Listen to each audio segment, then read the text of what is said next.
ያንን እኮ እንግዲህ መስሎኝ አድርጌዋለሁ ብያችኋለሁ አይደለ? ልጅ ናት። እሷም ስትናገር ብሰሙ እሱም አፋልጉ ብሎ የሚናገረውን ነገር ብሰሙ ይደብራችኋል ብዬ ነው ቪዲዮን የቆረጥኩት። ቀንጨብ አድርጌ ያስደመጥኳችሁ ደግሞ በእርግጠኝነት ብዙዎቻችሁ አታምኑም።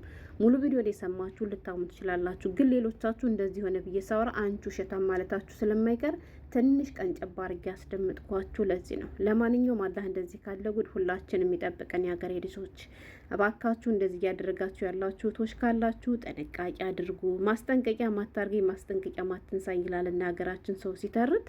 እኔ ምን አይነት ጊዜ ላይ እንደደረስን አላቅም። እሷ ሳታውቅ ነው፣ እሱ ግን እያወቀ በገዛ ልጁ ላይ ይህን ያክል የሚያስጠላ ተግባር መተግበሩ ለምን አስቦ እንደሆነ አላቅም። ደግሞ አያፍርምና እንግዲህ አፉም ሞልቶ ልጅ እያለ ነው ማለት ነው። እንግዲህ ውድ ቤተሰቦቼ ስለ ሳውዲ ሸቃሎች በጣም ብዙ ነገር እንሰማለን። ስለ ኢጃዛ ቤት ጉድ በጣም ብዙ ነገር ስንሰማ ስናይ ይኖረናል ማለት ነው። የዛሬው እንግዲህ ታይቶ ተሰምቶ የማይታወቅ ሀገሩን ጉድ ያስባለ ጉድ ነው። በዚህ አጋጣሚ በጅምር ላይ ያላችሁ፣ በመንገድ ላይ ያላችሁ፣ ገና መንታ መንገድ ላይ ያላችሁ ቶች ካላችሁ ይቅርባችሁ ነው የምለው። እኔ ወላሂ ይቅርባችሁ። ለምን ብትሉ እንደዚህ በዚህ ልክ መዋረድ አለና ማለት ነው። አሁን ማንን አምናችሁ ከየት ወዴት ነው ይሄን ነገር የምታስሄዱት? ከየት ወዴት ነው የምትጀምሩት ማለት ነው? ምን እንደሆነ ልንገራችሁ። በእርግጠኝነት ብዙዎቻችሁ ታሪኩን ሰምታችሁ ይሆናል። ያልሰማችሁ ግን እስኪ ልንገራችሁ። እንግዲህ ጉዳይ የተፈጠረው ከወደ ሳውዲ አረቢያ ነው ማለት ነው። አባትና ልጅ በስደት ነው የሚኖሩት። አባትም እዚሁ ሳውዲ አረቢያ ነው የሚኖረው ይመስለኛል። በፊት የኢትዮጵያ መከላከያ አባል ነበር መሰለኝ። ጓደኛው ሲያወራ ከስልጠና ቦታ ጀምረን ምናምን እያለ በጣም እየወቀሰው ስለሰማው ከካምፕ ጀምረን ምናምን እያለው ነበር ማለት ነው። እና ውድ ቤተሰቦቼ አባትየው እና ልጅቱ ከዚህ ሀገር እየኖሩ እያለ አባት ሁለት መስመር አለው ማለት ነው። ሁለት የሳውዲ አረቢያ መስመር አለው። አንዱን ከልጁ ጋራ ልክ እንደ አባቱ ነው የሚያወራበት፣ ሌላኛውን ደግሞ ልክ እንደ ምን ልበላችሁ እንደ ፍቅረኛ ሆኖ የሚጀነጅንበት ማለት ነው። መጀንጀኑ ብቻ አይደለም የሀገሬ ልጆች። እኔ እንደው ይሄን ነገር ሰማ ለማን እንዳዘንኩ ታውቃላችሁ? ወላሂ ልጆቻችሁን ወልዳችሁ ሴት ልጆቻችሁን አባቷ ነው አጎቷ ነው ብላችሁ እንደው አስጠግታችሁ የመጣችሁቶች ልጆቻችሁን አላህ ይጠብቅላችሁ። እንደው የሚሰማው ነገር ሁሉ ይቀፋል ማለት ነው። እና ይሄ ሰው እየላችኋለሁ ከዚች ልጅ ጋራ መጀናጀን ጀመረ ማለት ነው። እንግዲህ እኔ እሷ ራሱ ምን አይነት በግ እንደሆነች አላውቅም። የፈለገ ያክል ቢሸውደኝ የአባቴ ድምፅ መቼም የፈለገ ያክል እንደፈለገ ቃይሮ ቢመጣ በምንም ሁኔታ ውስጥ ቢሆን የአባቴን ድምፅ መቼም መለየት አቅተኝም። እና ይሄ ሰውዬ በአንደኛው ሴሙ ልጁን ልክ እንደ ልጁ ሆኖ ያወራታል ማለት ነው። ሰላማዊ ሰው ሆኖ ያወራታል። በሌላኛው ስልኩ ደግሞ ልክ እንደ ፍቅረኛ ሆኖ በቃ ይጀነጅናታል ማለት ነው። እንዴት ሲጀነጅናት በፎቶ አታውቀውም ልትሉ ትችላላችሁ። ይሄ ሰውዬ ምን አደረገ መሰላችሁ? ጓደኛው ሲያወራ እንደሰማሁት የኮሮና ዘመን ነበር ብሏል። እንዲሁም በሰዓቱ ባለትዳር ነበርኩኝና ፎቶዬን የተለያዩ ሴቶች ፖስት አላለ ማለት ነው። የተለያዩ ሴቶች ፕሮፋይል ምናምን ያደርጉብኛል አለ ማለት ነው።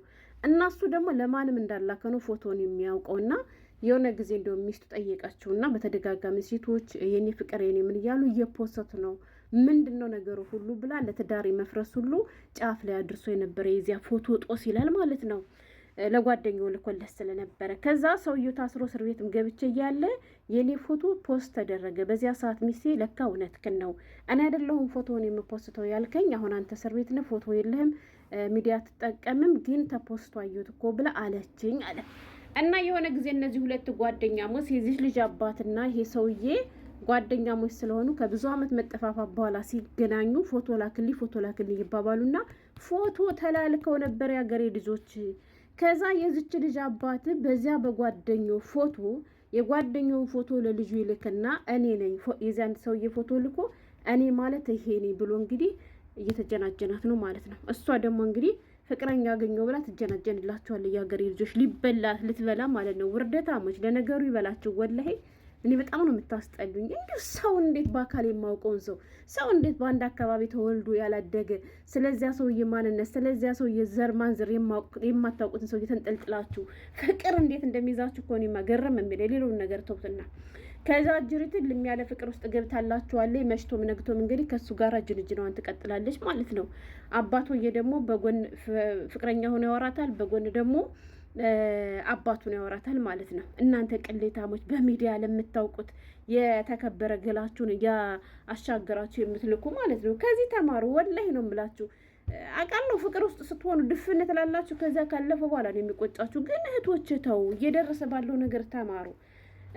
እና ይቺ ልጅ ለዚህ ሰውዬ ለአባቷ እንግዲህ ፍቅረኛ ያገኘው ብላ አይደለ እሷ ሊጋቡ ሁሉንም ነገር እየጨረሱ አይደለ ፎቶ አልካለት ነበር። አስቡ የሀገሬ ልጆች፣ ፎቶ መላኩ ብቻ አይደለም በሉ። ከዛ ይሄ ሰውዬ ልጁን ብቻ ሳይሆን በዚያ በጓደኛው ፎቶ በጣም ብዙ ሴቶችን ይጀነጅናል። በጓደኛው ፎቶ ከዚያም እነዚያ የሚጀነጀኑ ሴቶች በቃ ሊያገባቸው እንደሆነ ነው የሚነግራቸው። በቃ ሊጋቡ እንደሆነ ዝግጁ እንደሆነ እንደሚፈልጋት ነው የሚነግራት። ያችም ተወስድና ትፖስተዋለች፣ ያችም ተወስድና ትፖስተዋለች። ማንን? ያንን ምስኪን ሰውዬ ምንም በማውቀው ነገር ማለት ነው፣ በጓደኛው ጦስ። ከዛ በኋላ የልጁ ጓደኛ የሆነች አንዲት ልጅ ከሆነ ሰው ጋር ተዋውቅ ያለው ሊያገባኝ ነው ምናምን ትልና ያንን ሰውዬ ታስተዋውቃታለች። ከዛ ስታስተዋውቃት ፎቶ ሲታይ እሷን የሚጀነጅናት ሰውዬ ነው ማለት ነው። እስኪ ቁጥሩን አንጪ ይላትና ተዋረድ ሲለው እንግዲህ ያችን የልጅን ጓደኛ የጀነጀና በምንድን ነው?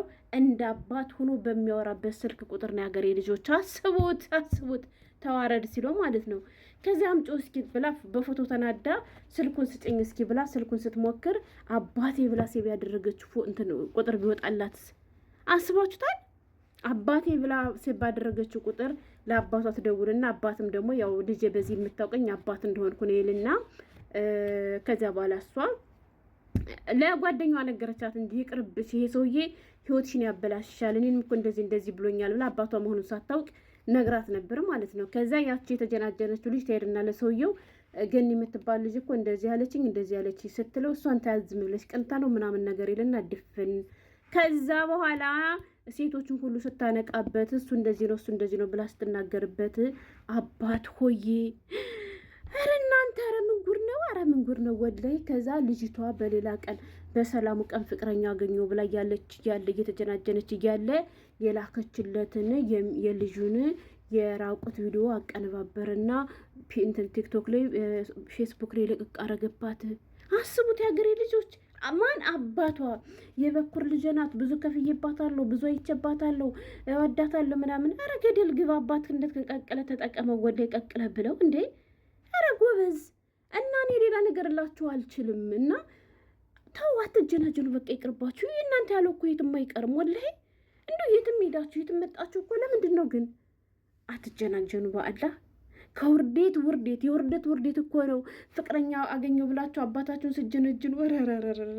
አሁን እች ልጅ ሁለተኛ እንዴት ነው ወንድ አምና የምትቀርበው? አሁን እንዴት ነው ወንድ የሚታመነው?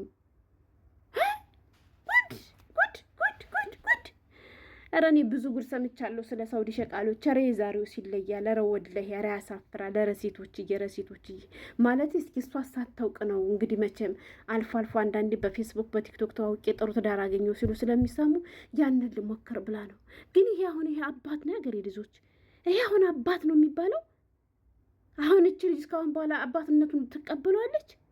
ኧረ ባናቱ ይተከልና እኔ ወላሂ በጣም ነው የቀፈፈኝና እንዲሁ ብትችሉቶች እንዲሁ ባትጀናጀኑ እንዲሁ ውድ ይሁን የተከበረ ገላችሁን እንዲሁ አሳልፋችሁ ለሚዲያ መነገጃ ባታድርጉት እንዲሁ ሽፍን እንዳላችሁ ብትቀመጡ መለፍለፍም መዝለልም መውጣትም መግባትም ካለባችሁ ልክ እንደኔ እንደ ሸቃልተታችሁ ከካሜራ ጀርባ ሆናችሁ ዝለሉ። ግን ይህን ስላችሁ ደግሞ ከካሜራ ጀርባ ሆናችሁ ሀራም ስሩ እያልኳችሁ አይደለም። አትጀናጀኑ፣ ይቅርባችሁ፣ ተው ትወርዳላችሁ። ይቅር